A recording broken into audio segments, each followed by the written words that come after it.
তরিদা কিছুতেই সুধাকে সহ্য করতে পারে না, কারণ বাড়ির সবাই সুধাকে অনেক প্রশংসা করে আর তাকে তেমন কেউ গুরুত্ব দেয় না। তাই বারবার কোনো না কোনোভাবে সবসময় সুধাকে বিপদের মুখে ফেলার চেষ্টা করে তরিতা। এদিকে সুধা সব দোষ নিজের ঘাড়ে নিয়ে নিয়েছে দেখে অবাক হয়ে সুধা তেজকে বলে, আমার জন্য আপনি কেন ঠাম্মিকে মিথ্যা কথা বলেছেন?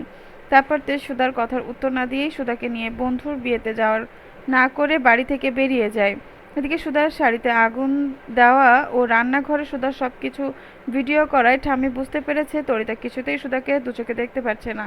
এদিকে তরিতা তার স্বামীকে বলছে সুধা কোনো দোষ করবে ঠাম্মি সুধাকে কিছুই বলে না, আর আমার কোনো দোষ করলেই ঠাম্মি সঙ্গে সঙ্গে আমাদের শাস্তি দেয়। তরিতার মুখে এমন কথা শুনে ঠাম্মি তরিতার উপর রেগে যায় আর বলে সুধা কোনো ভুল করেনি, সে তার স্বামীর সম্মান বাঁচাতে এই কাজ করেছে। তারপর ঠাম্মি তরিতাকে এও বলে, এরপর যদি সুধার নামে কোনো খারাপ রিপোর্ট সে দেয় আর সেটা যদি সঠিক না হয় তাহলে তাকে এই বাড়ি থেকে তাড়িয়ে দেওয়া হবে। তাহলে কি এবার সুধা দোষী প্রমাণিত না হয়? বারবার তার দিকে আঙুল তোলা এবার রেগে গিয়ে তরিতাকে কষিয়ে থাপ্পড় মারবে ঠাম্মি।